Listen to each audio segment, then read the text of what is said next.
Assalamualaikum warahmatullahi wabarakatuh. Bertemu lagi dengan saya Satrio Komsin dan akan selalu di Saci TV. Dan seperti janji saya yang kemarin, alhamdulillah hari ini saya masih diberikan kesehatan untuk kembali membawakan sebuah kisah misteri, sebuah kisah horor, yaitu tentang Amira, sang hantu pengantin. Wow, dan kisah ini dikirimkan oleh teman saya sendiri bernama Yuli di Blitar, Jawa Timur. Seperti apa kisahnya, kita langsung masuk aja ya tanpa berlama-lama lagi. Kita langsung masuk ke kisahnya si Amira, si hantu pengantin ini. Kenapa dia bisa gentayangan sih? Kita langsung masuk aja yuk.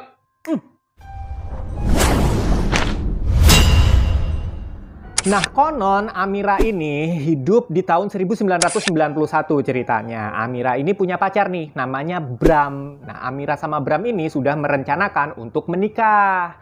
Dia udah lamaran, udah pokoknya semuanya udah siap. Persiapan untuk resepsi itu udah dipersiapkan semua. Undangan udah dicetak, bahkan udah disebar. Kemudian gedung udah dipesan, catering, semualah, baju pengantin udah dipesan.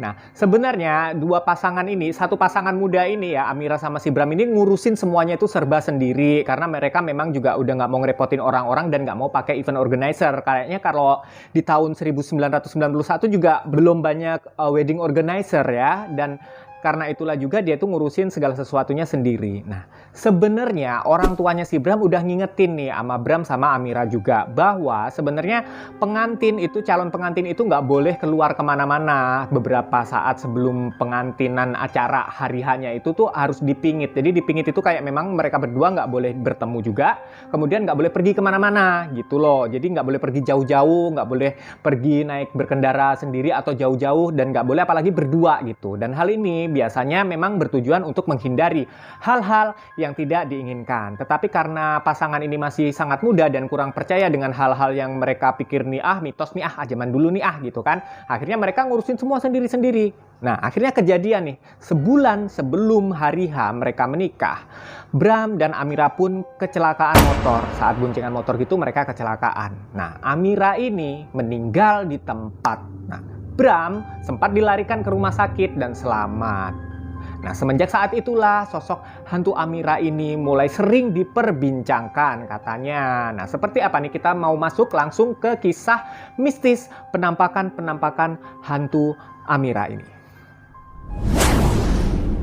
Seperti yang udah aku tadi ceritakan di awal, bahwa sebenarnya semua persiapan sudah dilakukan dengan sangat baik, sangat rapih, tinggal jalan aja pokoknya gitu nih pernikahan ya kan.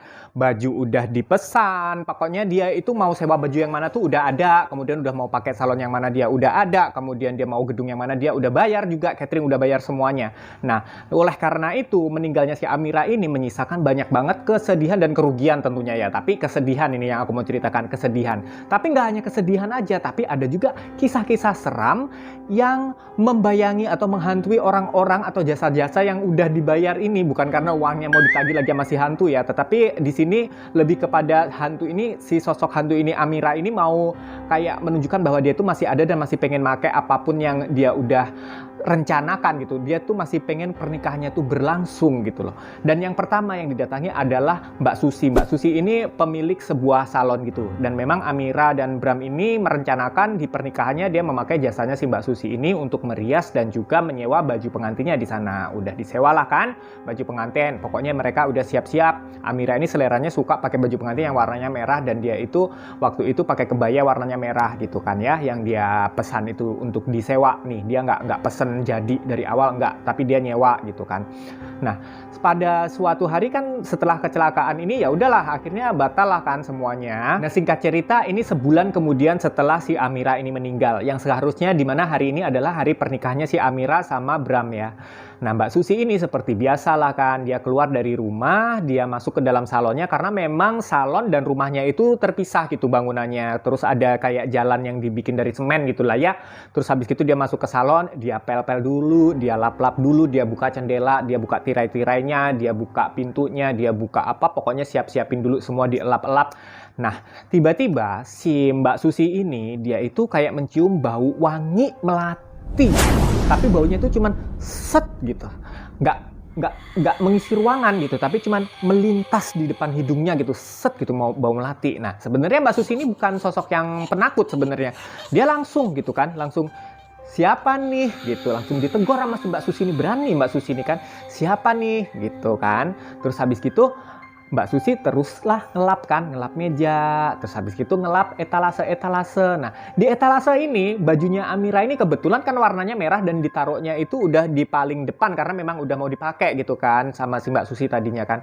Tiba-tiba pas dia ngelap etalase, kok baju yang warna merah yang udah dipesen tuh nggak ada gitu kan. Mbak Susi langsung tek gitu kan. Oh iya kan baju itu harusnya hari ini dipakai gitu kan. Nah, terus dia tuh wah kok nggak ada? Atau siapa nih? Apa karyawan aku naruh di belakang nyelip-nyelip dicari?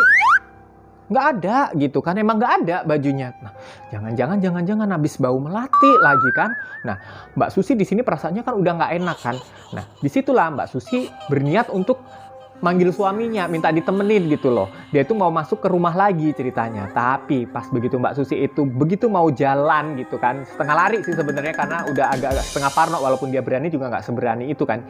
Pas begitu dia udah berniat untuk kembali masuk ke dalam rumahnya untuk pergi dari salonnya itu, tiba-tiba lampu itu padam. Dan setelah lampu itu padam, tiba-tiba dia itu mendengarkan suara. Ini saya sudah datang. Katanya suara itu tuh bukan kayak jauh, tapi tuh kayak betul-betul deket tuh di depan muka Mbak Susi tuh. Nah sebenarnya si Bram sendiri setahun kemudian tetap nikah dia kan dengan teman kuliahnya gitu kan ya. Dia tetap menikah dan di hari pernikahannya si Bram ini dia rayakan tuh di rumah, nggak di gedung. Karena ya dia mikirnya kan tadinya yang pernikahan sama Susi kan udah batal kan ya. Dan dia udah juga habis banyak kan, udah habis bayar gedung apalah. Kemudian batal kan DP-nya hilang walaupun DP kan lumayan ya kan. Dan dia untuk pernikahan yang berikutnya ini setahun kemudian nih ceritanya ya. Kita langsung melompat ke setahun kemudian nih. Dia menikah di rumah, dirayakan di rumah. Nah biasanya kalau pernikahan di kampung itu kan selalu pakai pawang hujan ya kan. Kalau di Jawa itu atau nggak tahu deh di Jakarta iya apa enggak. Pokoknya kalau di Jawa zaman dulu di tahun-tahun segitu tuh memang selalu pakai pawang hujan gitu loh kan. Nah pawang hujan kan pasti ritual di satu tempat gitu kan di bagian belakang rumah biasanya kayak gitu kan. Nah acara udah kan tuh udah lancar tuh nggak hujan juga kan. Nah pas acara mau selesai si pawang hujannya kan disuruh majukan ke depan, maksudnya ditawarin buat makan gitu. Saya silakan makan Pak, karena dia memang kan juga salah satu tim sukses gitulah ya intinya kan ya. Dia diminta untuk makan di meja prasmanan gitu. Nah kemudian tapi sebelum dia nyendok makanan tuh tiba-tiba dia itu jalan ke arah pelaminan tuh si pawang hujan nih Pak Topik nih, namanya Pak Topik aja ya. Pak Topik nih jalan ke arah pelaminan untuk nyalamin si pengantin gitu kan. Terus pas nyalamin si pengantin, nyalamin si Bram, si Pak Topik ini bilang, Mas, selamat ya, gitu. Jangan lupa sering-sering baca Al-Fatihah dikirim buat mantannya. gitu. Nah, di situ Bram kaget kan. Kok Pak Topik tahu nih dia punya mantan? Padahal harusnya Pak Topik ini nggak tahu loh. Karena ini kan tetangga desa yang jauh gitu loh. Dia harusnya nggak tahu kalau dia tuh sempat gagal menikah gitu. Nah, ada apa nih kan? Nah, terus setelah itu singkat cerita, habis acara bener-bener selesai nih kan, sebelum si Pak Topik pulang, si Bramnya nanya ke Pak Topik, Pak tadi kenapa Bapak ngomong begitu gitu loh, Bapak tahu dari mana saya punya mantan gitu. Ternyata Pak Topik itu cerita gitu. Jadi ternyata sepanjang acara tadi Pak Topik itu melihat, karena memang kalau pawang hujan itu kan memang dia itu memang orang yang memiliki kelebihan ya. Dia bisa menjadi seorang pawang hujan itu berarti kan dia sempat banyak tirakatnya dan bisa melihat barang-barang halus gitu ya. Dia itu melihat di atas pelaminan itu memang ada pengantin satu laki-laki, Bram. Tapi pengantin perempuannya itu ada dua. Yang satu pakai baju putih, yang satu pakai baju merah. Yang baju merah ini berdirinya memang agak jauh, tapi tetap dia itu kayak mendampingi si Bram. Nah, sosoknya itu adalah pengantin berbaju merah, berkebaya merah dengan muka yang hancur gitu. Nah, di situ Pak Topik tahu. Di situ akhirnya dia sampaikanlah ke Bram. Nah, kisah ini tuh nggak serem banget, tapi ya serem juga ya. Tetapi ada sedih-sedihnya juga nggak sih kalau aku bilang nih, kayak kasih tak sampai gitu. Tapi kemudian sampai di hari pernikahan si cowoknya dia pun sampai sempetin datang. Maksudnya dia juga pengen berdiri di pelaminan gitu. Kalau menurut kalian gimana, gengs? Serem apa enggak tuh? Makanya kalian juga kalau misalkan mau menikah jangan kemana-mana, dipingit di rumah, jangan pergi kemana-mana apalagi berdua untuk menghindari hal-hal yang tidak diinginkan tuh kayak gini-gini, kecelakaan dan lain sebagainya ya guys ya. Oke guys, thank you banget. Itu tadi cerita hari ini. Semoga menghibur kalian dan bisa menemani ngabuburit kalian. Dan semoga puasa kalian lancar. Sampai ketemu esok hari di cerita. Besok aku mau upload apa ya? Kayaknya baju jenazah deh. Besok aku nggak pakai skrip karena besok aku mau menceritakan pengalaman aku sendiri. Ya, sampai jumpa besok. Jangan lupa subscribe dan juga share video ini ke teman-teman kamu supaya lebih ramai lagi di sini. Assalamualaikum warahmatullahi wabarakatuh. ya.